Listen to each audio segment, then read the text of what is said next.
नमस्कार दोस्तों, अभी हाल ही में कांग्रेस के पूर्व अध्यक्ष या यूं कहें कि कांग्रेस के मौजूदा de facto president Rahul Gandhi ने जम्मू कश्मीर में एक आयोजित कार्यक्रम में स्वयं को कश्मीरी पंडित कहा।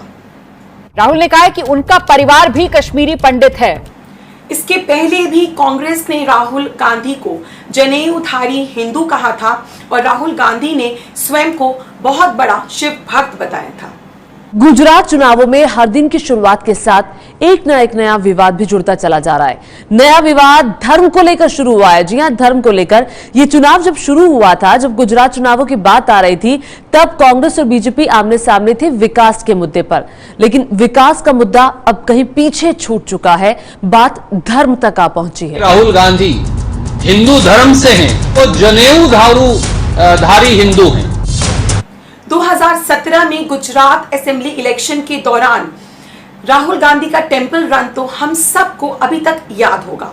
Rahul Gandhi's temple run continues in Gujarat. The Gandhi Scion, in fact, now offered prayers in another temple in Kheda's Dakor. That's the big news that we are getting for you. Phase 1 polling is over, but Rahul Gandhi's temple run really continuing in Gujarat. Many, of course, have said that this is perhaps soft Hindutva that Rahul Gandhi is indulging in, something that had never happened as far as the Congress party in its campaigning is concerned. हो सकता है कि राहुल गांधी ने जनेऊ धारण किया हो, ये भी हो सकता है कि वो बहुत बड़े शिव भक्त हो, मगर क्या कारण है कि जब चुनाव नजदीक आता है तभी कांग्रेस पार्टी अपने हिंदुत्व की जड़ें तलाश करती है।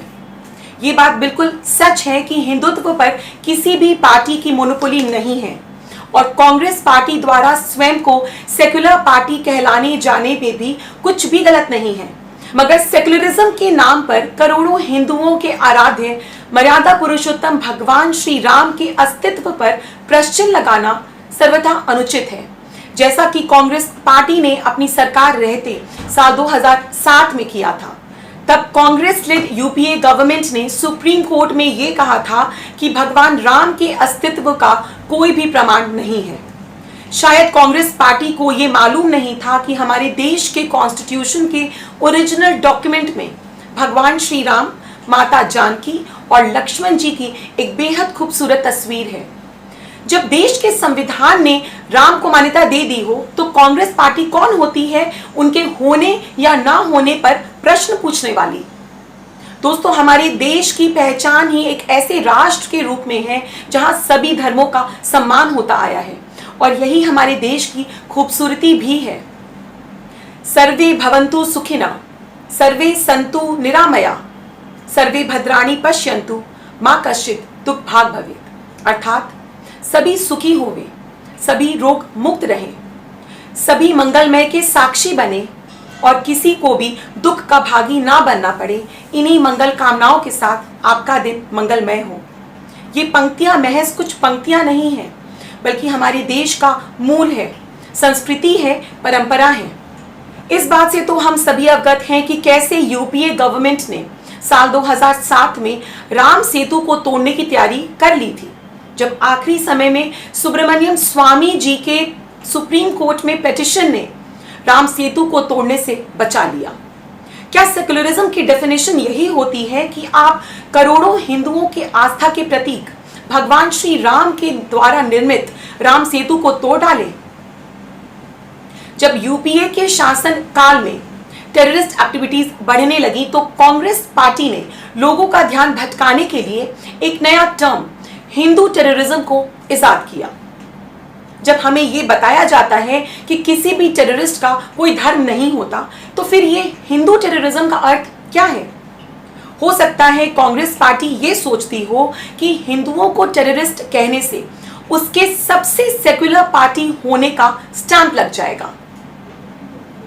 मुझे ये मानने में कोई दुविधा नहीं है कि हमारे हिंदू धर्म में भी कुछ त्रुटियां हैं और उन्हें सुधारी जाने की आवश्यकता भी है, मगर यह भी सच है कि हिंदू धर्म अनंत काल से ही शांति का संदेश देते आया है। ये श्लोक तो आपने जरूर सुना होगा, अहिंसा परमो धर्म, अहिंसा प्रतिष्ठायाम, तत्सम निधौ वैर त्याग। क्या हम 1966 की वो घटना भूल सकते हैं जब इंदिरा गांधी की गवर्नमेंट ने काउ स्लॉटर पर बैन की मांग कर रहे हजारों हिंदुओं पर गोली चलवा दी थी, जिसमें सैकड़ों हिंदू मारे गए। क्या इस शर्मनाक घटना के लिए कांग्रेस पार्टी ने कभी माफी मांगी? कांग्रेस पार्टी को यह ज्ञात होना चाहिए कि हमारा देश सेक्युलर इसलिए है क्योंकि यहां का हिंदू सेक्युलर है। अब जब राहुल गांधी ने स्वयं को कश्मीरी पंडित कह ही दिया है, तो उनसे यह भी पूछा जाना चाहिए कि क्या उन्होंने या उनकी पार्टी ने 1990 में विस्थापित हुए कश्मीरी पंडितों के लिए कुछ किया?